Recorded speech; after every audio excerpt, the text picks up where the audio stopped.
Raise your hand if you're a horror fan. Yeah, lots of people are. Why do we willingly scare ourselves? Why do we grab the popcorn, turn off the lights, press play, and even when we know we're going to be peeking through our fingers, we watch? Is it normal to want to be scared, shocked, or creeped out? Does watching horror mean there's something wrong with us? In today's episode of Mental Health in the Movies, we're going to be exploring those questions by looking at The Shining, the third book from the undisputed king of horror, Stephen King. Stephen King has had an amazing career as a writer. He's been around since the 70s.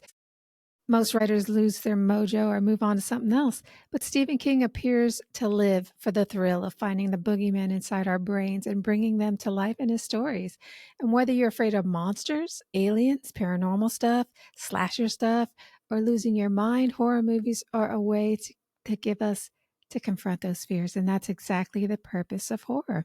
It gives us a way to play with or visit our deepest fears from a space of safety.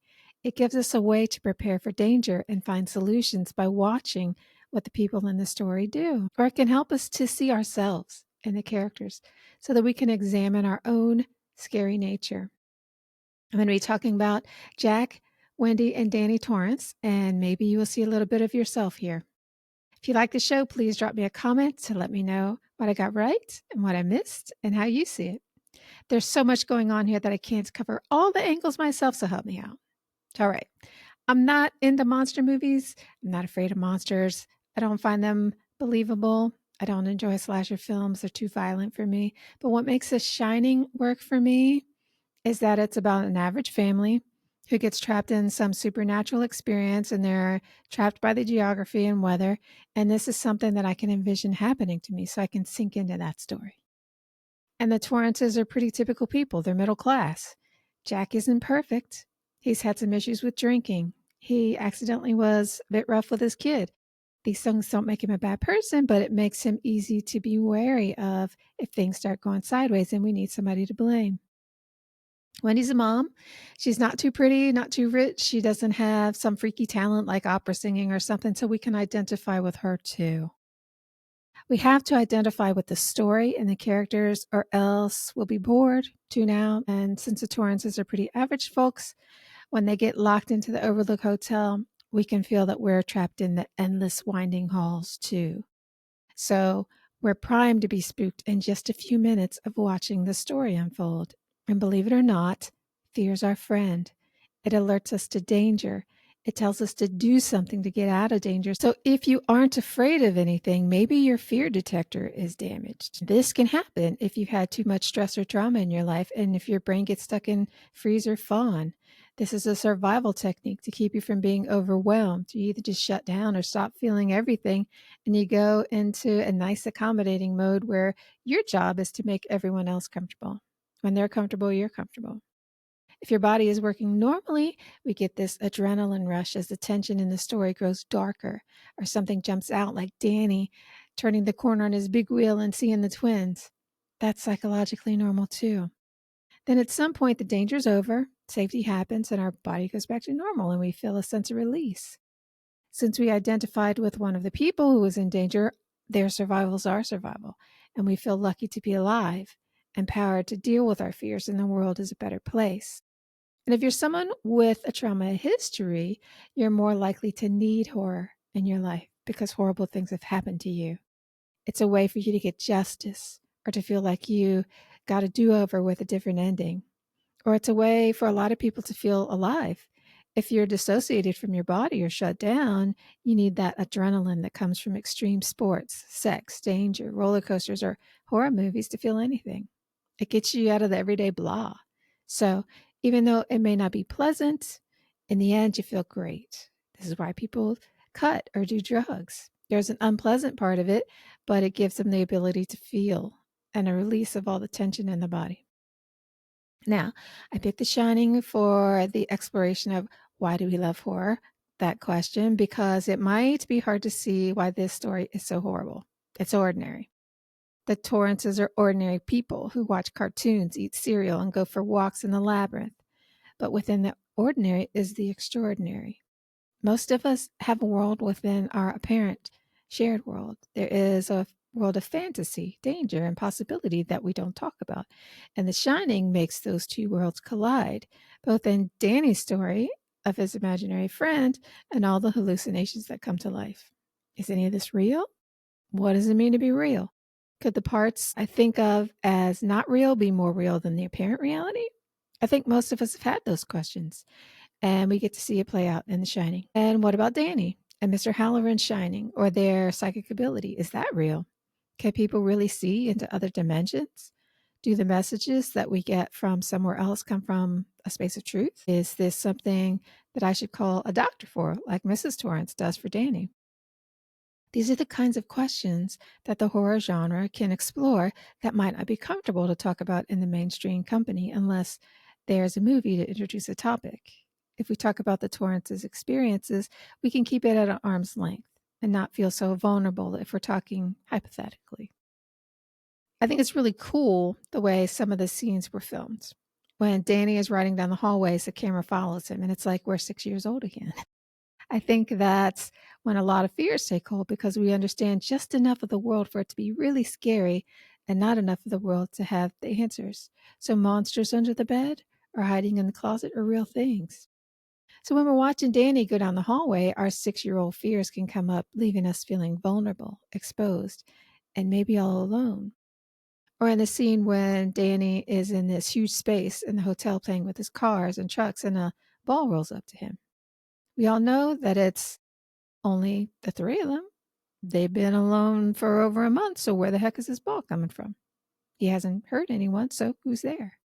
It's like inch by inch, the movie is priming us for maximum fear. It's building the adrenaline moments by moments. And in really innocent looking ways, there's nothing scary about riding down a hallway and a ball rolling towards you. Nothing that is, unless there's a ghost down the hallway or a ghost is rolling the ball toward you. And all this is where the psychological torture starts to build. Did this really happen?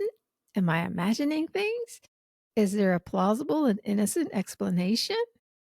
If I dismiss all this and go for the rational explanation, will I regret it? I think we've all been here, right? This could happen. It probably already has happened at least once in your life. Then you got Crazy Jack. Did you know that the initial reviews for this movie were mixed? Lots of people thought Shelley Duvall's performance was horrible and that Jack's was only slightly better. I was in that group, but as time has gone on, I found myself drawn back to this movie and I could see more and more things and feel more and more of the subtleties that were going on. Now I think both actors were perfect for their roles and did a great interpretation of the parts.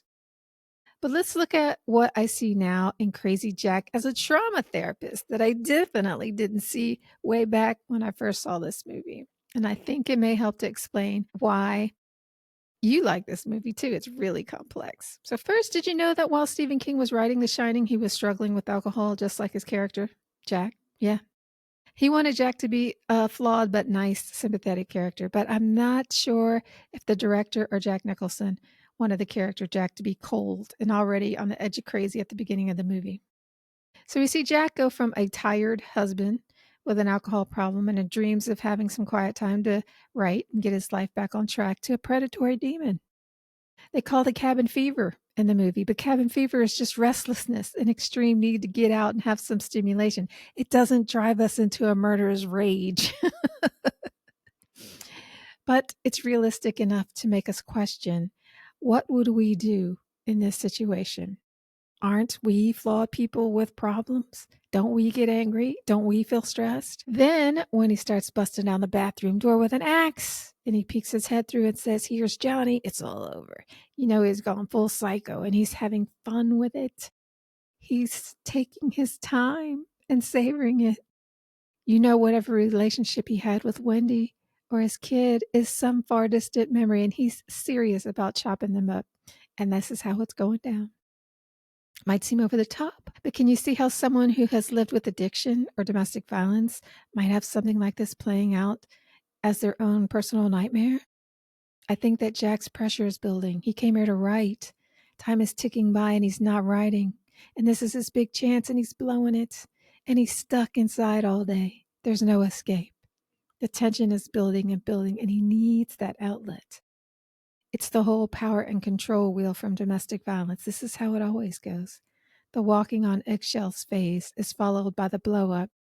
Then there's a big makeup. Oh, honey, I'm sorry. I'll never do it again. You mean more to me than anything. Blah, blah, blah. They did this when Jack dislocated his son's shoulder. He promised not to drink anymore. And the tension from not having alcohol to cope is building too. It's a powder keg ready to ignite. So, yeah, Nicholson went full psycho in this movie, and it just got more and more intense and more like a caricature than a real person. But as the movie goes on, he's not a real person. He's losing his grip on reality and is becoming a monster. And if you have lived in an environment with a person who becomes a monster, I think it probably connects as being really terrifying. If horror doesn't capture the human psychology of fear, what we fear and how that connects to the boogeyman we have in real life, I don't think it really lands effectively as a horror flick. It can be gory, so what? It's gross. If you're a teenage boy, you probably really appreciate that. But to really serve the psychological purpose of horror, it's got to connect to us and our fears. It's got to be a mirror for real life. Have you noticed that horror movies often have kids in them? Yeah, it's a common theme. That threat to innocence or the loss of innocence. When we see puppies, kittens, or young children, there's an instinct to protect them. We do this from empathy. We don't want to see bad things happen to innocent people. Some of us do it because our values are to protect those that are smaller and weaker than ourselves, and to do otherwise would be a betrayal of ourselves, perhaps our religion or our society. We also protect children as a way to get a redo for the times when we weren't protected as children. It's like if I get to be the hero for you, it somehow repairs some of the damage for no one being there for me. It's not something we think about. It's just something we do. We have to do it. And by we, I don't necessarily mean you and me. I mean the character that we're identifying with. So the fear that's building is as much fear of Jack as it is fear for Danny's safety. And the release that we seek is as much for ourselves as it is for Danny. We can all relate to the pressure to be there for the family, provide for those we care for, and be successful. We can relate to staying up late to avoid someone because we don't want to show them how disappointed we are, that we aren't who we want to be for themselves or for us. It's something both men and women feel. So even if this isn't happening to us, we get it. The pressure is real. And if the alcoholism and domestic violence isn't in our own family, it's close enough because it's part of our society. We see it every day on social media. We've all become numb and blind because it happens so often. I saw this statistic that 60% of American kids experience crime, violence, or abuse in the past year. I also saw a crazy statistic that said something like a child will see hundreds of thousands of images of sex and violence before they reach the age of 18.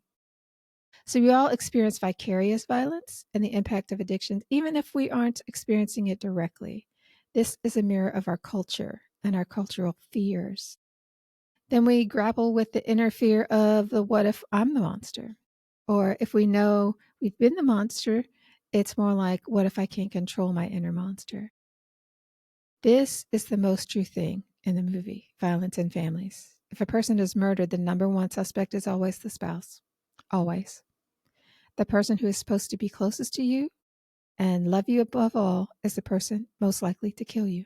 Period. It's statistically true. If your child is being hurt, the number one suspect is the parent. We have a lot of focus on stranger violence, and it baffles me why we aren't talking about this. And I'm sure I will talk about it again on this show. But most kids who are molested by their parents, siblings, or step-parents. It's something like 89%. Sometimes the other parent knows and turns a blind eye because it's more than they can emotionally cope with. So let's unpack that, because that's in The Shining too. And I don't know how many times I've seen this movie in the last 45 years. It's like, can you believe this movie is 45 years old? But I did not catch this until way into my career as a trauma therapist. Did you know that Danny is a little different? It's more than the fact that he is an imaginary friend who lives in his mouth, who serves as his connection to a psychic phenomena. He dissociates, which means he sort of checks out. His body's present, but Danny doesn't remember what's going on. That's a trauma symptom. We didn't have a diagnosis for PTSD until the year that this movie came out, which was in 1980. So they didn't know about this then, but this is a symptom of extreme abuse. So mom takes Danny to the doctor when he did this, when they were in their apartment in Boulder. And it's like what a good mom would do. And she asks the doctor questions. Mom also makes excuses for Jack dislocating Danny's shoulder. She blames it on the alcohol and says that it's better now because Jack doesn't drink anymore. And this is what people do. They minimize, excuse, and look the other way, and the abuse continues. This is why the movie connects. It's talking about things in a subtle way. We're focused on Jack being the monster, but there are lots of monsters here that are hidden in the symbols. Do you remember near the very end of the movie when Wendy is running through the halls with a knife looking for Danny and she sees an open door with a person in a bear mask looking like he's giving oral sex to a man in a tuxedo? Such a bizarre scene. What the heck, right? Up until that point, Danny has had his moments of shining that function to inform and protect him. Jack has had his moments of delusion or hallucinations that seek to drive him into madness. And now mom is seeing something that isn't warning her of anything and isn't enticing her to violence. She's not the psychic one. So what's going on here? So feel free to disagree with me, but I think that mom's having a moment of enlightenment, of clarity. Remember what I said about most violence being among those closest to us? Yeah. I think that Jack has been sexually molesting Danny, and mom just put two and two together. Light bulb moment. She probably explained things away and gave Jack the benefit of the doubt, but now that his murderous side is out and can't be denied, the rose-colored glasses are shattered, and she can now see what she wasn't able to see before. Danny's dissociation is about more than him being a different kid. It's about him being more than just psychic. It's a defense mechanism to survive the horror of sexual abuse. So The Shining has ghostly twins asking you to come play with them. Naked young women turning into old, rotting women, and blood running from the halls. But the real horror comes from the real life fears that are being subtly poked about yourself, your family, your safety and society. And we get this primal freeze inside, even if we aren't sure why. So why do we love horror? All movies don't do this as well as The Shining does, but certainly in this film, because it's so old, so well known, and the kind of movie that you watch over and over again, there is a shared culture and a shared experience with it. I didn't even bother to go over the plot, not even in a 2-minute overview, because so many people know it. If you hear the words, here's Johnny, or Red Rum, you know what it means and where it came from. It's trauma bonding. It's like when guys go off to war and survive the worst condition, it creates a bond like no other. And if you grow up in an abusive foster care situation, the person you were friends with can be your ride or die for life because of the trauma that you shared. You have your experience of the movie. I have my experience of the movie. But because we share a knowing of things that make us laugh, the things that kept us up at night, it's like we have a secret handshake and feel a little safer with each other. We love horror because it's a safe scare. We know it's a movie. We know that it's going to end. And so we get to dip our toe into the fantasies and fears without having to go all the way in. You might have to grow up a bit before it becomes a safe scare. I remember the first scary scene I saw in the movie The Wizard of Oz. The flying monkeys with the dark scenery, their menacing faces, and that horrible music just terrified me. And I'm not sure how I overcame the fear of flying monkeys. Maybe it's just life experience and gaining confidence in my ability to maneuver in the world. But the more competency and confidence we have, the fewer things we find scary. Exposure also helps to desensitize us. I was scared of something that kids these days don't even bat an eye at because they're exposed to far darker things at an earlier age. But when my daughter was around 8, her babysitter made her sit and watch adult horror movies with her.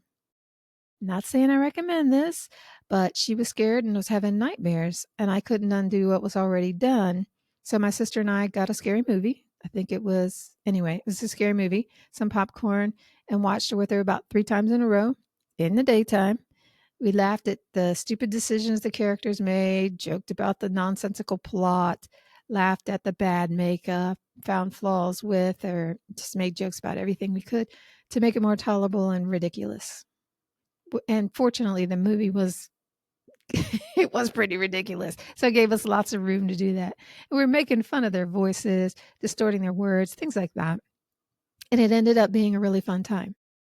And since then, my daughter's fallen in love with horror movies and books for the same reasons that we're talking about right now. They're safe scares for her and a way to get stress relief. That's another reason why we love horror. If it's well done, the movies have rewatch value.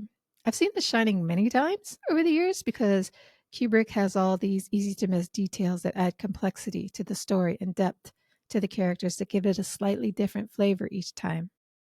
I've heard that Kubrick had an attention to detail like nobody's business. So you don't see bloopers or water bottles in a period piece or flags in motion on a windless day in a Kubrick film. So all these details aren't interesting to ponder long after the film's finished. So lots of horror movies aren't put into a pretty package where everything is cut and dried so that you can speculate. And I think that's half the fun of watching too. We also love horror for the peek into human psychology, especially as it crosses into paranormal territory. I think The Shining has loads of rabbit trails into human psychology and the paranormal. So back when The Shining was filmed, lots of people didn't believe in the paranormal. I think we're at a point now in history where we have enough evidence that people don't dispute that it exists. So we may not have enough evidence to explain it all, but we know it's real. And isn't that fun? So is Danny mentally ill or is he really picking things up? Is Jack delusional, crazy, possessed? Has he sold his soul to the devil? Is he a ghost who belongs to the Overbrook Hotel and can never leave? How much of any of this is possible? Human DNA is programmed to grow and our mind is ever curious. It wants to know. Horror prompts questions and gives us avenues to explore these answers. One of the things I'm always talking about in my work in trauma recovery is that life is holistic. So healing has to be as well. You probably never thought about horror being holistic, but it is. It gets the adrenaline pumping, that works the body, get your mind going down rabbit holes, that's the mental. With a story like The Shining, we care about people, that's empathy. For Wendy and Danny, that's emotional. And then it might inspire questions about the soul, the devil, the afterlife, and reincarnation, which is spiritual. If you're looking for that type of experience, Stephen King is your guy. He's super gifted at bringing that holistic horror experience to the reader by grounding the supernatural in everyday life. It's like 1 minute you're enjoying the look of the leaves changing and the crispness of the fall air and minding your own business, and then bam, something happens that makes everything pivot and sets you on a path to horror. So whatever it is, he makes whatever he's talking about seem possible, like it's happening to the person next door. And it could happen to you. And maybe we are the one running from danger, and maybe we're the one, the wielding, axe wielding wild man. Horror gives us a chance to confront the monster within. And if we never do that, we never reach a place of wholeness. Let me tell you something. We all have a monster inside. It's rarely as bad as what we think it is, but when we deny it, ignore it, and judge it, that's when it gets dangerous and hulks out on us and everyone else. The best horror movies gives us compassion for the monster because the monster is humanized. Shining doesn't really do that. Jack is a bastard from the word go, but the rest of the movie is good enough that it makes up for that. You know, death is a part of life, and movies that bring us closer to death can make us feel more alive. They can teach us how to survive physical threats and emotional threats too. They give us mentors or heroes who show us the way. And so if you are a horror fan, give me a thumbs up. Represent. Talk about your favorite movies. Talk about what makes them pop for you. This is a chance for you to connect with your inner world in a safe way. It's also a doorway to connect with other people through the shared experience of the movie. Whatever it brings up in you is meant to be explored, so talk it out. Be open and curious and see where it lands. That's how I got to the revelation about the weird scene at the end when Wendy sees the guy in the bear suit. And I just want to say how much I appreciate you being here. The channel has been growing so quickly, and honestly, that means the world to me. When I first started this channel, it really came from a personal place. For a long time, I couldn't figure out what made people tick, didn't understand why they did what they did, and it made me feel like being a part of the community was really uncomfortable.